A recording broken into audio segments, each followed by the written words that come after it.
Bueno, les habla Bruno Masi, 16 minutos de las 11 de esta mañana, de este primer día de otoño, acá en el hemisferio sur. Estamos con el primer día, o estamos en el primer día del otoño. Y yo no sé si el otoño es mejor para el agro o no. Vamos a consultar, entre otras cosas, con un alto exponente de la CAPECO, que es la Cámara Paraguaya de Exportadores y Comercializadores de Cereales y Oleaginosas. Es su director ejecutivo, el que está con nosotros, el ingeniero agrónomo, máster en economía agrícola, Hugo Pastore. ¿Cómo se te recibe acá, Hugo? ¿Viste? Maravilloso, che, increíble, espectacular. Muchas gracias por la invitación. Bueno, un placer, Hugo Pastore. Y vos sos sobrino de tu famoso tío Carlos Pastore. Sí, efectivamente. Uno de los hermanos mayores de mi padre, gran historiador, escritor. Que toda su colección fue donada, creo que el año pasado, una cosa así. Ya hace un tiempo fue donada. Creo que la Biblioteca Nacional tenía una muy importante colección de libros. Impresionante toda la colección que tenía, que pudo ir acopiando él y, bueno, juntando, reorganizando y escribiendo parte de todas esos libros, ¿verdad? Carlos Pastore es una insignia de la cultura acá en nuestro país. Formó parte también de la Guerra del Chaco, me parece, ¿no? Sí, él estaba como una figura central, digamos, en lo que era el Comanchaco, responsable de la codificación y decodificación de los mensajes que se transmitían en aquel tiempo. Descodificación. Claro, era desde lo que iba de Asunción al Comanchaco y de vuelta, ¿verdad? Él estaba muy cercano al mariscal en aquel tiempo, el general Estigarribia, ¿verdad? Y él era muy joven, muy joven en aquella época y teniendo esa posición importante. Pero muy inteligente. Bueno, y así como se descifran ahora mismo allá en Washington parte de esos 80,000 documentos del asesinato de John Fitzgerald Kennedy en los años 60, 63. Es más o menos la misma cosa lo que hacía el tío acá de nuestro invitado Hugo Pastore, en el sentido de que ahí se desglosaban los mensajes secretos y eso, porque nadie tenía que enterarse seguramente. Ahí en la guerra con Bolivia, ¿verdad? En los cañadones chaqueños. Cañadones chaqueños. Bueno, querido Hugo, vos sos ingeniero agrónomo. ¿Y cómo está nuestro Chaco hoy? Nuestro campo hoy. ¿Cómo está nuestro campo hoy en línea genérica? Porque está bien, vos estás al frente de la CAPECO. El presidente, no obstante, es José Berea, el actual presidente de la CAPECO, pero vos sos el que está en todas partes, sos como el portavoz, digamos. ¿Es así o no? Es así. Trabajamos muy de cerca con el presidente y con todo el equipo, ¿verdad? En CAPECO tenemos varios asesores y compañeros que estamos en varios frentes, ¿verdad? Realmente en la CAPECO atendemos un montón de temas regulatorios, de comercio internacional, de normativas internacionales. Podemos entrar después en detalle sobre eso, ¿verdad? Logística, temas de producción, en fin, tratar de desarrollar tecnología también en diferentes rubros de producción. Y el campo este año, si hablamos en particular de lo que es la agricultura, en esta campaña tuvimos una campaña con matices, en algunos casos bastante difíciles, por lluvias que fueron insuficientes. O esa crisis en Paso Bermejo. Claro, ahora tenemos esto ya en lo que es la salida de nuestras exportaciones. Estamos con dificultades en el Paso Bermejo, pero para ponerte en contexto cómo está la situación del campo, tenemos por cuarto año consecutivo los departamentos de San Pedro, partes de Amambay y Concepción, norte de Caguazú y el oeste de Canindeyú, teniendo dificultades de producción por lluvias insuficientes. Y bueno, el productor en esas regiones está pasando un momento difícil. ¿Cómo es un momento difícil para un agricultor, digamos, pasando por todo esto que tiene que ver con el clima, que tiene que ver con la bajante de las aguas, qué sé yo? ¿Cómo es pasar difícil, el paso difícil para un hombre que trabaja en el campo? Un productor trabaja en un negocio que es una industria a cielo abierto, ¿verdad? Con riesgos que en algunos casos él puede mitigar con tecnología y en otros casos no, como ya es directamente lo que puede hacer el clima en términos de lluvia, de altas temperaturas. Y ante eso el productor usa parte de su capital para financiar sus costos. En algunos casos él se endeuda para tener los insumos de producción, semillas, fertilizantes, defensivos agrícolas, combustible para mover las maquinarias. Y cuando él tiene una producción por debajo de su punto de equilibrio, él está perdiendo dinero. Entonces él necesita reestructurar sus pasivos, sus créditos, para que con tiempo y con producción él pueda honrar. Este es un sector donde no se plantean subsidios, no se plantean quitas de deudas, sino que con el propio trabajo el productor pueda terminar pagando sus compromisos. Y tenemos la característica, vos hablaste al inicio del otoño, ¿verdad? Nosotros tenemos un clima razonablemente benévolo. Nuestro invierno, si bien tenemos heladas, tenemos frío, pero no tenemos el rigor que tienen, por ejemplo, países que tienen el invierno todos los campos cubiertos de nieve, ¿verdad? Entonces, Paraguay puede sacar hasta 5 cosechas en 2 años, ¿verdad? Alternando soja, maíz, trigo, girasol, en el canola, mismo terreno. En el mismo terreno. En el mismo terreno. 5 cosechas en 2 años. En 2 años, sí. En el mismo terreno. En el mismo terreno. Se alternan los se va haciendo una rotación de los cultivos. De los cultivos. Y se mantiene el suelo permanentemente cubierto usando el sistema de siembra directa, que protege al suelo de erosión. Paraguay es campeón en siembra. Paraguay es líder a nivel mundial en el uso de siembra directa, sí. Sí. Eso empezó acá a finales de los 80, inicio de los 90, correcto. Decime, y la Capeco, ¿cómo actúa la Capeco para tratar de que ese campesino no esté tan afectado de repente por todo esto que estás diciendo? ¿Cómo ustedes como organización, como cámara, ayudan al salvataje de esa gente que forma parte del mundo de ustedes también, verdad? De varios caminos, en varias formas, ¿verdad? Una es explicando y sensibilizando a nuestras autoridades para que entiendan de qué se trata el problema, cuáles son los alcances y cuáles son las medidas de solución que tenemos que implementar. Esto ya lo hemos hecho en conjunto con otros gremios, ¿verdad? Tenemos una muy buena alianza con la Unión de Gremios de la Producción, con la Federación de Cooperativas de Producción, llevando adelante estos temas. Y en diferentes escenarios ya hemos explicado esto al Banco Central del Paraguay, al que hoy en día es el Ministerio de Economía y Finanzas, cuál es el contexto, cuáles son las medidas necesarias. Y eso ya se ha entendido, ¿verdad? Y los bancos privados, a su vez, también han entendido cuál es el impacto, cuáles son las medidas que se toman y ya han podido inclusive ver que con las medidas terminan recuperando sus financiamientos. O sea, se le mantiene al productor con las herramientas para que pueda seguir produciendo y mientras él sigue produciendo, puede pagar y honrar sus compromisos más adelante. La soja, así como la carne, son los productos estrellas de Paraguay, ¿verdad? ¿Es así?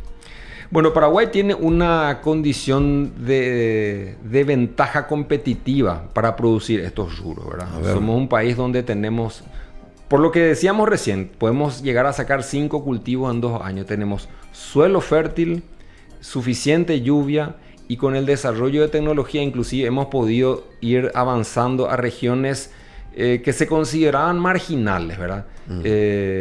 Tierras que no tienen la misma condición de lo que puede hacer un suelo de Alto Paraná o de Itapúa o de Caaguazú. Son suelos distintos. Entonces, los suelos son distintos, requieren un manejo del cultivo diferente, pero se ha desarrollado tecnología y hoy eso ha permitido que el cultivo crezca Y nosotros tenemos la convicción de que tenemos que crecer aún más. Nosotros venimos en una meseta ya hace algunos años donde estamos en una producción de 10 millones de toneladas, a veces un poquito más, a veces un poquito menos. En el año 2024 conseguimos superar los 11 millones de toneladas, llegando a 11.2 millones de toneladas. En este año 2025 probablemente vamos a estar un poco por debajo de los 10 millones de toneladas, pero nosotros consideramos que Paraguay tiene que dar un salto y tenemos que apuntar a llegar a 15 millones de toneladas en los próximos años. Tenemos infraestructura de acopios para poder recibir esa mercadería. Tenemos infraestructura de transporte para movilizar esa mercadería dentro del país. Tenemos infraestructura de puertos para poder recibir y embarcar esa mercadería. Y tenemos infraestructura de industrias para procesarla también y poder exportar subproductos de la soja. Qué interesante lo que dice acá Hugo Pastore, nuestro invitado, director ejecutivo de la CAPECO. Él es máster en economía agrícola también.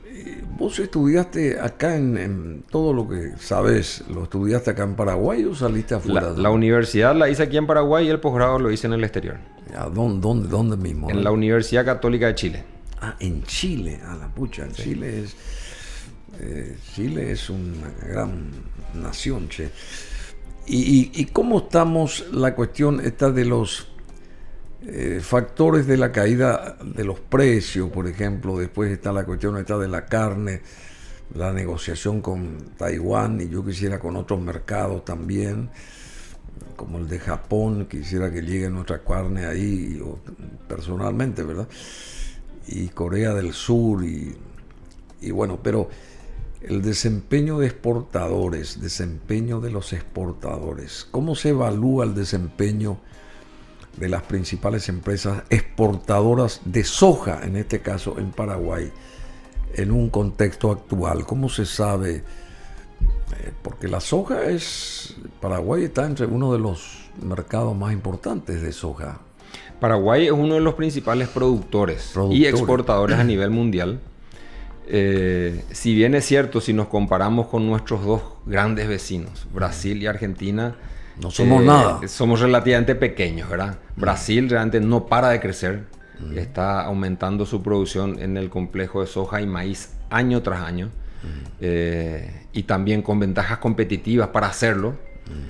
Argentina también tiene ventajas y capacidad de producir, pero lastimosamente las medidas que ha sufrido el productor argentino de impuestos, de retenciones a la producción y de impuestos a la exportación le ha restado competitividad absolutamente, y con eso Argentina está estancada o inclusive achicándose, digamos, en lo que es su volumen de producción. Decreciendo, sí. Decreciendo.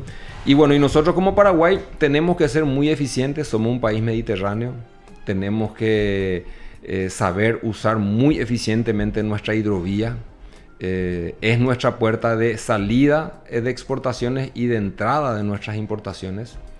Brasil también es un mercado muy importante. Ahora esa nueva autopista ahí, ¿cómo se llama? La nueva... El corredor bioceánico. Ruta bioceánica. Hay que aprovechar eso. Eso hay que aprovecharlo también. Y nosotros hoy tenemos también un comercio muy importante con Brasil. Brasil es el principal destino de las exportaciones paraguayas de arroz, de trigo, de maíz, y es el segundo principal destino de nuestras exportaciones de soja.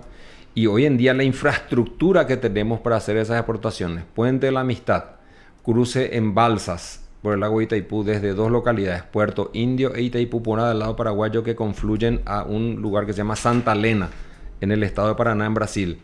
Y luego Saltos del Guairá, cruce de balsas con Guaira. Y parcialmente también se usa la entrada por tierra a la localidad de Mundo Novo, y de ahí por un puente ya en territorio brasilero se avanza dentro de Brasil. La infraestructura trabaja prácticamente al límite de capacidad la mayor parte del tiempo. Ya hay mucha integración, absolutamente integrado está ese mundo del campesinado paraguayo con aquel del territorio brasileño. Hay mucho comercio. Una integración absoluta. Hay mucho comercio con el Brasil. Y es muy importante que se inaugure y que entre en funcionamiento sobre todo el segundo puente entre Presidente Franco y Foz de Iguazú. El puente está listo, Se está trabajando en la infraestructura de acceso, tanto del lado paraguayo como del lado brasilero, y esperamos que a inicio del 2026 eso ya pueda estar operativo, que va a poner un gran alivio a lo que es hoy el puente de la amistad que tiene... ya no da más. Claro. Está con mucha presión de todos los usuarios que están hoy en día, ¿verdad? ¿Y cuáles son los productos, aparte de la soja? Estoy hablando de los granos, ese tipo de cosas. Aparte de la soja, tenemos maíz, dijiste vos. Maíz, arroz, trigo. Trigo. Sí, correcto. Y arroz también. ¿Y algodón? ¿Cómo está el algodón? El algodón está recuperándose lentamente. Porque antes éramos capísimos en claro, algodón. Pero en un modelo diferente. La era de Bertoni. En los años 70, 80, el productor de algodón era el pequeño productor y sobre todo en la región oriental. Ese modelo terminó y hoy en día el algodón está volviendo en el Chaco, un algodón con tecnología, mecanizado en áreas más importantes y va retornando de a poco. Hay productores que se comporta muy bien el algodón en el Chaco. Tiene la ventaja, a diferencia de la región oriental, que cuando llegaba la época de cosecha, si venía una lluvia, estropeaba la calidad de la fibra que estaba en ese capullo. Y sin embargo, en el Chaco, a tener un régimen de lluvias diferente, prácticamente no llueve en cosecha, entonces la calidad de ese capullo permanece estable en el tiempo y bueno, y se cosecha un producto de mejor calidad. Y allá en el Chaco también están profundizándose, ¿cómo que se llama? Estas nueces. Hay una nuez así que siempre nos traía aquí este señor. Sí, la macadamia. Esa y ahora también está empezando a haber producción de dátiles. De dátiles. Sí. Eso se está produciendo allá en el Chaco. Se está produciendo en el Chaco. Tenés que probar los dátiles, son buenísimos. Ya pude probarlos. Me gustan mucho a mí. Están muy buenos. Inclusive el que es presidente de la FECOPRO, mi amigo Alfred, Alfred Fast. Alfred Fast, sí. Él está produciendo. Excelente eso. Es Alfred Fast. Sí. Tenemos que traerlo de vuelta porque sí, no es de macadamia, sí, que es el género de 4 especies de árboles de la familia de las proteáceas. Una cosa así, originaria la macadamia de Australia, nativas, estos árboles nativos del noreste de Nueva Gales del Sur y específicamente del centro y sureste de Queensland. En fin, eso se está allá desarrollando en el Chaco, y la nuez se produjo comercialmente por primera vez a gran escala en Hawái. Esta nuez de macadamia, qué notable. De todas partes tenemos, ahí están las imágenes. Y nos trae siempre acá nuestro amigo, ¿cómo que se llama nuestro amigo? No, nuestro amigo acá de la universidad. ¿Cómo se llama nuestro amigo de la universidad? Bueno, querido Hugo Pastore, ¿y cómo está? ¿Y la carne? ¿Vos tenés que ver algo con la carne también o no? No, realmente lo nuestro es más en los granos, si bien nuestros asociados muchas veces se integran, y nosotros tenemos una convicción en el sentido siguiente, Bruno.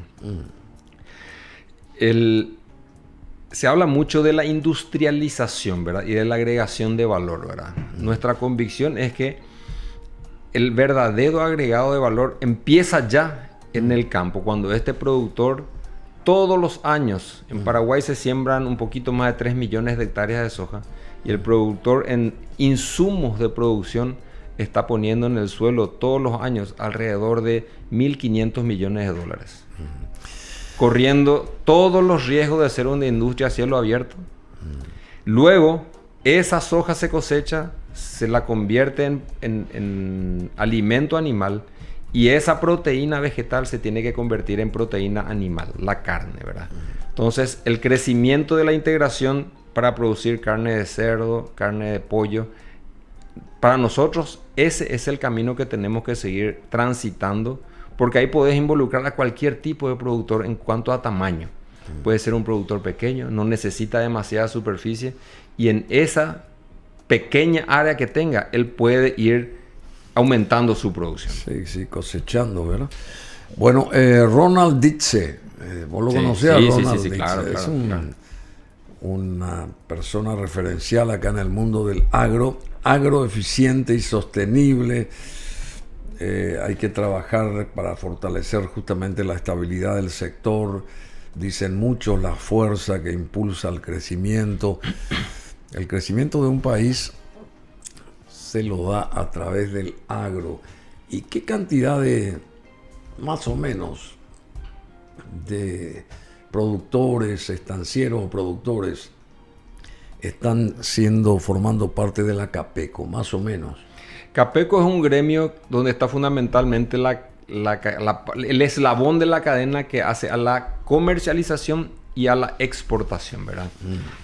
Ahí nosotros tenemos entre nuestros asociados a empresas nacionales que acopian, proveen insumos. Tenemos a muchas cooperativas muy importantes que también hacen un trabajo similar a esto. Y tenemos a las empresas que se dedican a la exportación, ¿verdad?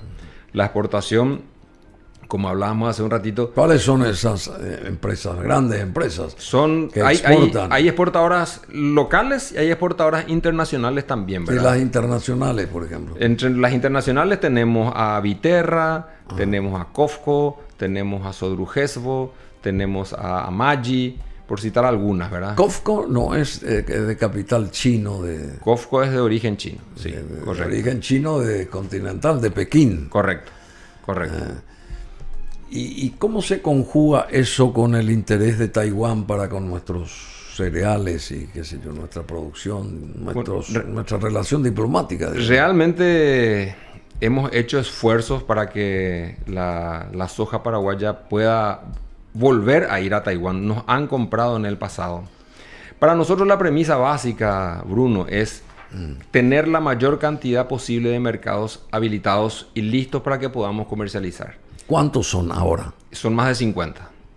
Y luego que sea el propio mercado el que defina a dónde va a ir nuestra producción. Y acá vamos a dar el ejemplo de Brasil. Brasil hace algunos años prácticamente compraba nada. Pero luego se dieron ciertas condiciones y hoy Brasil es el segundo principal destino y compra entre el 10 y el 15% de nuestras exportaciones de soja en granos va a Brasil.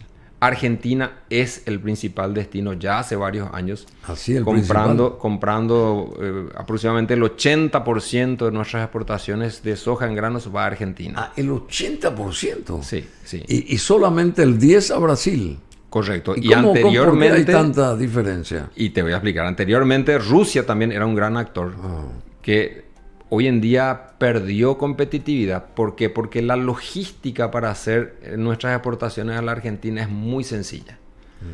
Entre comillas, ¿verdad? Se tiene un tránsito de barcazas del flete relativamente corto. Uno carga en los puertos paraguayos los granos en los convoyes de barcazas y en condiciones normales de navegación, no hoy con la situación del Bermejo, ¿verdad? Pero en condiciones normales de navegación, en 7 días ese convoy está llegando a los puertos de descarga. La mercadería rápidamente se descarga a los puertos argentinos en la zona de Rosario y ese convoy vuelve otra vez para cargar en los puertos paraguayos. Entonces, esa agilidad es muy importante.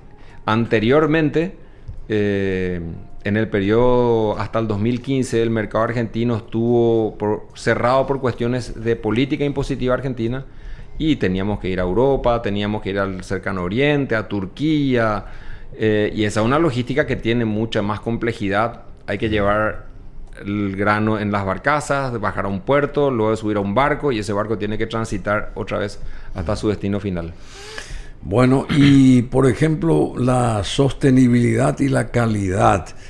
¿Cómo se está trabajando en materia para mejorar justamente la calidad? Porque al final de cuentas, un producto entra por la calidad del mismo. En el caso de la soja paraguaya. ¿Y qué papel juega la sostenibilidad en este proceso, digamos?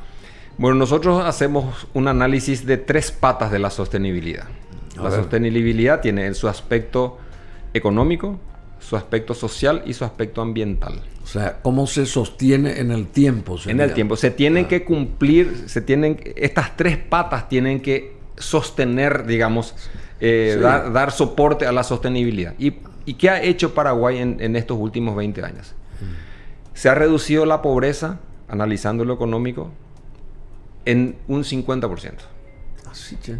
Estábamos arriba del 50% y estamos alrededor abajo del 25% de pobreza. Entonces la reducción ha sido muy importante. Esto en la parte social, ¿verdad? En la parte ambiental, Paraguay es responsable del 0,0001% de las emisiones globales a nivel mundial. Y finalmente, en lo económico, el PIB paraguayo ha crecido exponencialmente en estos últimos 20 años. Entonces, las tres patas tienen que avanzar en conjunto. No podemos priorizar solamente una de ellas, las otras. Sí, claro. Y las tecnologías que están aplicando actualmente por llevar adelante la mejora del cultivo, ¿cuáles son, por ejemplo, esas tecnologías? Paraguay no tiene nada que envidiar a ningún productor ni del hemisferio sur ni del hemisferio norte, ¿verdad? Tenemos maquinarias de última generación. La práctica de la siembra directa que mencionamos es fundamental y está súper difundida en todos los productores. Se usan semillas con variedades de última generación. La biotecnología está muy arraigada también en lo que es el uso de parte de los productores.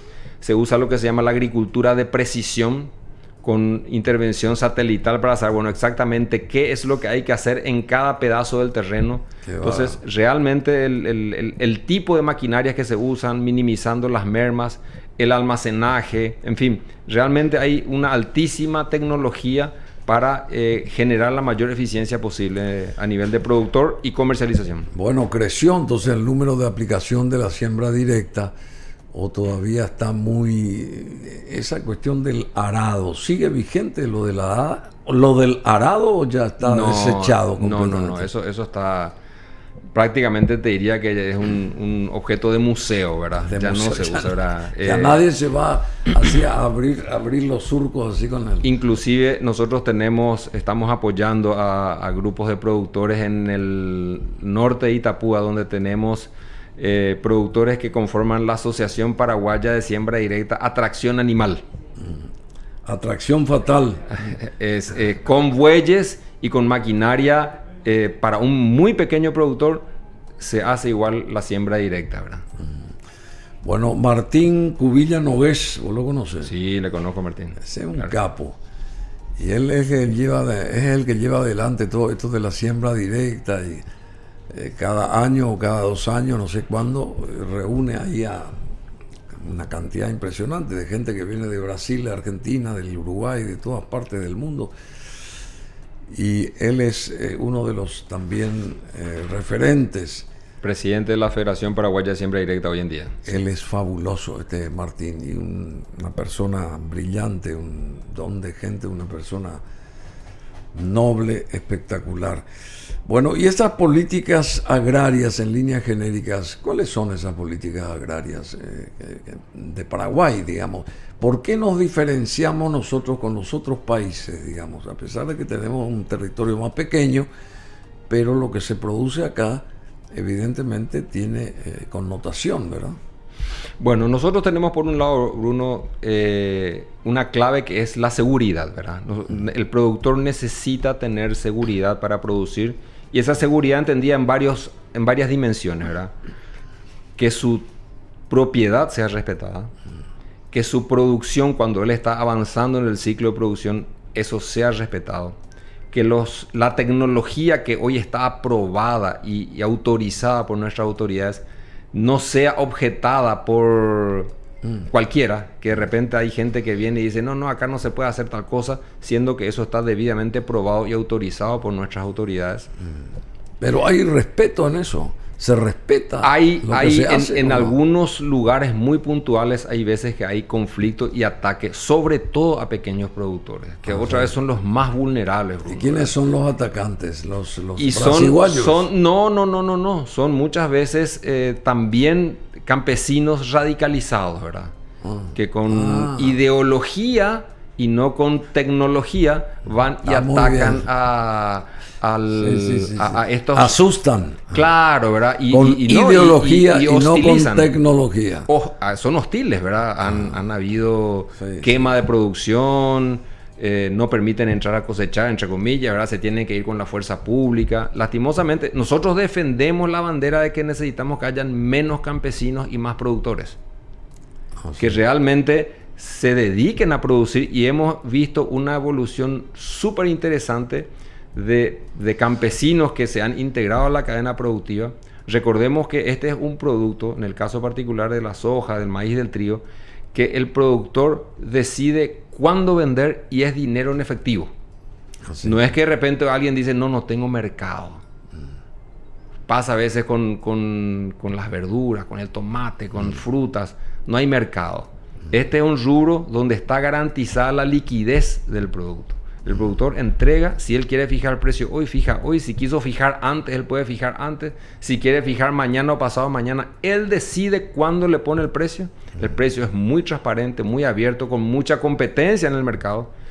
Y él fijó el precio y al día siguiente tiene el resultado en su cuenta.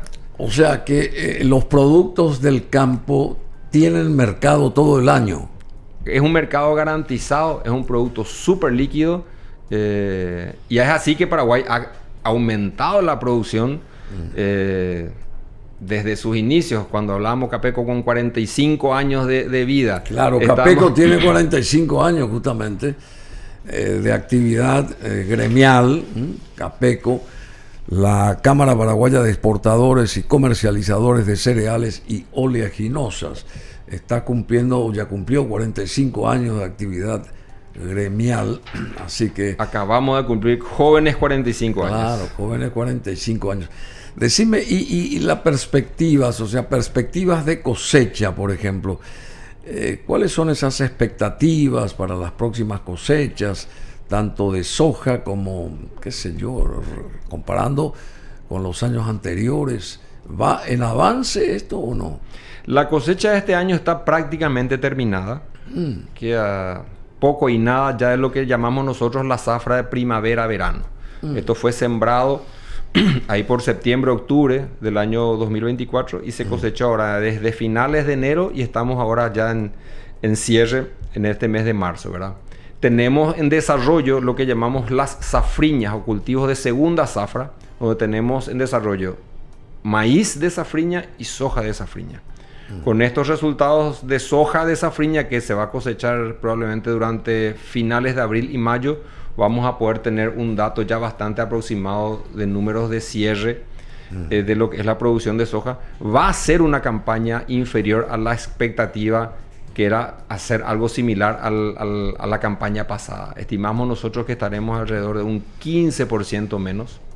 No es una catástrofe, pero es un año con menos producción y sí con una complicación. Es una complicación particularmente para estas regiones que te explicaba antes, de los departamentos del norte, ¿verdad? Esa gente sí está sufriendo, ¿verdad?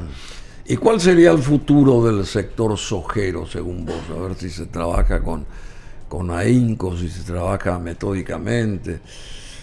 ¿Cuáles son las perspectivas de largo plazo, por ejemplo, para este sector sojero de Paraguay en un contexto global ambiental? Sería la consulta. Nosotros tenemos por un lado lo que te mencionaba como objetivo, tenemos que aumentar nuestra producción y apuntar a llegar a 15 millones de toneladas, ¿verdad? Hablando de la región oriental. Y luego tenemos la región... Hoy se está en 10. Y estamos alrededor de 10, ¿verdad? Un poquito más, un poquito menos, ¿verdad? Tenemos un desafío muy importante en la región occidental. Que es totalmente disímil que la oriental. El Chaco es diferente y dentro del Chaco tenemos varios chacos, digamos, ¿verdad?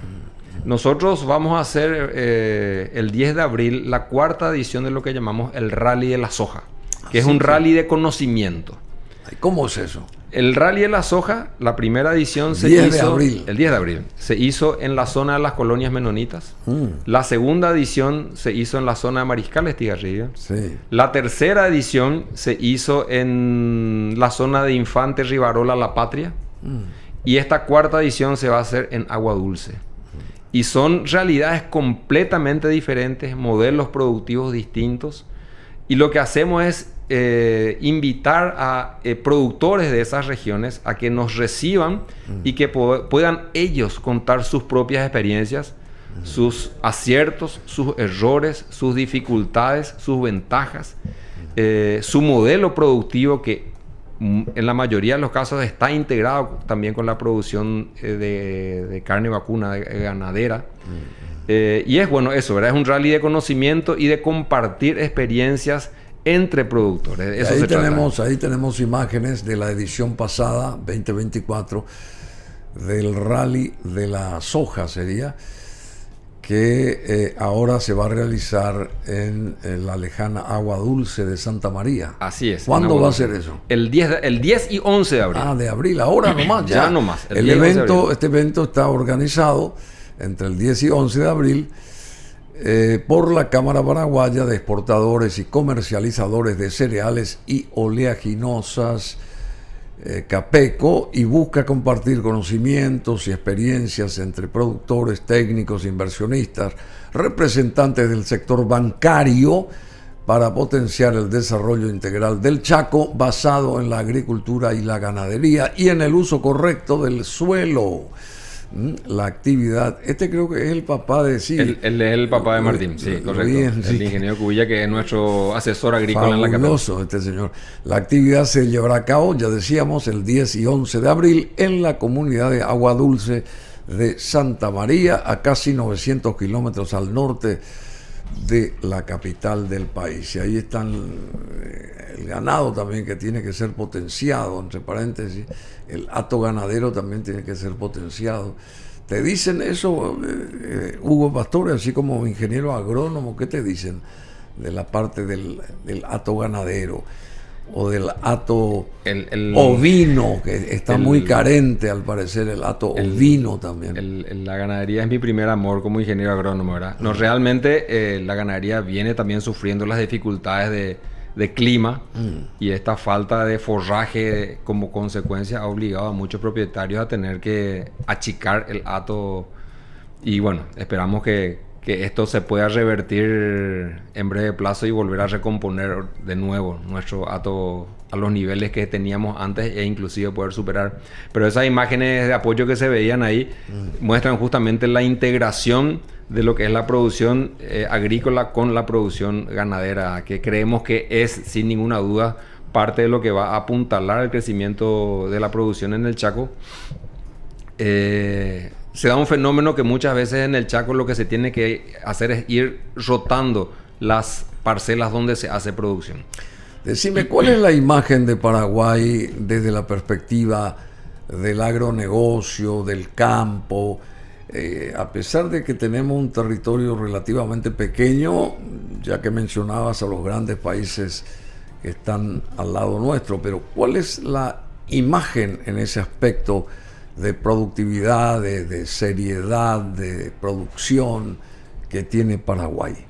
Te voy a responder bajo dos análisis. El extranjero que viene y conoce el Paraguay se queda maravillado de lo que encuentra. Paraguay tiene de su historia, ¿verdad? Imágenes, ¿no? El comercio informal en la frontera, etc. Claro, pero cuando vienen y conocen lo que se hace acá, la tecnología que se aplica, se quedan maravillados. Por un lado. Por otro lado, y aquí tenemos que hacer un esfuerzo mayor desde los gremios y también desde el sector público, es mostrarle al mundo que nosotros hacemos las cosas bien. Claro, es fundamental. Es una tarea que no tenemos que bajar la guardia nunca y tenemos que potenciarla aún más. Así mismo. En ese sentido, nosotros estamos viajando este fin de mes. Vamos a ir a Bruselas a explicarles a las autoridades de la Comunidad de la Unión Europea todo lo que estamos haciendo como base de un sistema de trazabilidad de la producción nacional de soja para cumplir con los requisitos que impone la resolución 1115 de la Unión Europea. Estamos yendo una delegación de varios gremios que estamos involucrados en toda la cadena de producción, y bueno, se trata justamente de esto, de ir y mostrar que las cosas se hacen bien. El Infona tiene en su portal el informe de nuestros bosques. donde figura que más del 99% del área donde se produce la soja en la región oriental del Paraguay cumple con el requisito de la Unión Europea, que es que sean áreas que no hayan sido deforestadas posterior al 2020. Y Paraguay cumple eso prácticamente en un 100%. Decime, ¿y el Mercosur funciona para el agro, el Mercosur? A ver, nosotros realmente tenemos en el Mercosur mercados muy importantes, ¿verdad?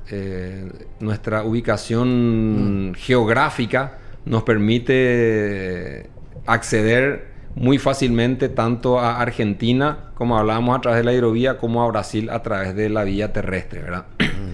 Hay que hacer mejoras en lo que es los sistemas de control, integración aduanera. Hemos dado pasos muy importantes, por ejemplo, en lo que es el control integrado sanitario que tenemos con el Brasil en Ciudad del Este. Hemos encontrado respuestas en lo que es el Ministerio de Agricultura del Brasil y se han dado pasos de mejora importantes. ¿Bolivia? Bolivia es un mercado que nos compra relativamente poco. Algo de trigo va eventualmente a Bolivia. Bolivia es un productor de fertilizantes también. Algo de fertilizante hemos comprado también de ellos. Y tenemos una relación sí muy cercana en lo que es el acuerdo de la hidrovía. Recordando que es un acuerdo de 5 países: Argentina, Uruguay, Paraguay, Brasil y Bolivia. Y enfrentamos problemas comunes, particularmente, por ejemplo, con lo que es el tema del peaje, ¿verdad? El peaje que impone Argentina, y bueno, que hoy estamos en una tira y afloje. Sí, es un tira y afloje permanente que bueno, tenemos nosotros la salvedad de que romper eso. Nosotros no tenemos inconvenientes. Que ponernos fuertes nosotros. Claro, ¿verdad? Nosotros, si hay un servicio que está efectivamente prestado y que ayude a mejorar la navegación, no hay problema en pagar un peaje. Que haga relación a ese servicio y que tenga un valor razonable. Pero si es un servicio no prestado y simplemente una imposición económica, definitivamente no estamos de acuerdo. Y por último, esto que está pasando en el Bermejo y lo que está pasando creo que en el Pilcomayo también. ¿Cómo eso es periódico siempre o se va a superar toda esta problemática que existe ahí? Los dos ríos tienen un comportamiento similar. Es estacional, se da cuando se da la temporada de lluvias y dependiendo del nivel de lluvia que se dé en el cauce alto de estos ríos hacia el lado de la cordillera, sumado eventualmente también a deshielo. Son ríos que traen muchísimo sedimento. Y en el caso particular del Bermejo se está dando la situación de que como el río Paraguay está muy bajo, las aguas del Bermejo entran, digamos, sin freno al río Paraguay y trayendo todo el sedimento que se deposita en el río. Del norte allá. Exacto. En otras ocasiones, si el río Paraguay estuviese un poquito más alto, frena. Eso iba a frenar automáticamente el ingreso de esas aguas. Entonces hoy estamos con una situación problemática ahí. Bueno, Hugo Pastore es hermano de mi querida amiga Carlota Pastore también, y toda la familia Pastore, que bueno, es muy cara a nuestros afectos, y también el respeto a tu tío, falleció ya. Ya falleció. Que escribió La lucha por la tierra en el Paraguay, el famoso Carlos Pastore, que fue sigue siendo el ícono ilustrado, digamos, una suerte de Bertoni en lo suyo, más o menos. Y ustedes vienen de toda esa cepa, de toda esa gente muy, muy, muy fusionada con lo científico, con la cultura, ya dije, con la educación, con tantas cosas. Bueno, querido Hugo, vos tenés familia, tenés hijos. Sí, tengo 3 hijas. 3 hijas. Una más linda que la otra. Y salieron a la madre probablemente, ¿verdad? ¿Y cómo se llama tu esposa? Mi señora se llama Janina y mis hijas son Francesca, Giovanna y Chiara. Ah, qué bien. Pastore es un apellido italiano. Italiano, sí. Italiano, claro. Bueno, un abrazo a todos los amigos ahí de la Capeco. ¿Y quiénes van a viajar más o menos? ¿Tenés ya el grupo que van a ir a...? Estamos armando una delegación. ¿El nombre del grupo? ¿Cómo se llama? El listado de gente que va a ir a Bruselas. Por Capeco iremos la licenciada Sonia Tomasone y yo. Ah, Sonia, sí. Y luego por los demás gremios están en proceso de definición. La UGP va a enviar a nuestro exministro Santiago Bertoni, a la señora Liliana Cabrera. Excelente, Santiago Bertonich, excelente. Sí, Él colabora con ustedes también. Él es asesor de la UGP. Y nosotros somos parte también de la UGP. Él es brillante, ese señor. Sí. Bueno, muchas gracias y recordamos, al estar hablando aquí con Hugo Pastore, estamos recordando también al querido César Llure Yunis, que por mucho tiempo fue presidente de la Capeco. También lo entrevistamos hace muchos años, muchas veces, un señor de una sola pieza. Se lo extraña a César Llure, ¿verdad? Sí, una gran persona. Nos ha dejado un legado. Nos puso la vara muy alta, César, y tenemos que honrar eso. Bueno, ahí tenemos imágenes de Sí. César Llure Yunis, un señor que mucho hizo, no solamente por la Cámara Paraguaya de Exportadores, a la que representó por mucho tiempo, dirigió por mucho tiempo, sino al agro paraguayo, en líneas genéricas. Un señor con todas las letras, César Llure. Bueno, muchas gracias, querido Hugo Pastore. Tenés que volver. ¿Te animás? Un gusto, Bruno. Cuando quieras, un gusto. Hay tantas aristas acá en el mundo del agro que, bueno, yo quisiera conocer mucho más, por supuesto, ¿verdad? Cuando quieras, a las órdenes. Vos conocerás tantas estancias, tantos establecimientos, sabés los pros y los contras de todos ellos. Sería interesante que reflejes alguna vez, más pronto que tarde, detalles de estas grandes producciones, ¿verdad? Y el significado también de los colonos ahí en el Chaco, de las colonias en general, de toda esta gente que nació en Paraguay con mentalidad europea y qué sé yo, pero es paraguaya toda esa gente, y viene e impuso su tenacidad y todo lo que sabe hacer en el campo, estos colonos y qué sé yo. Tenemos en preparación un libro por los 45 años de Capeco, que bueno, va a reflejar en parte esto que vos estás diciendo, y por supuesto que en su momento te vamos a hacer llegar un ejemplar, Bruno. Que sería espectacular. Y bueno, todas las cooperativas, porque las cooperativas mueven masas, productos, dinero, ganas y esperanza, ¿verdad? El 35% de la producción nacional de soja pasa por las cooperativas de producción. 35, Sí. Bueno, es mucho.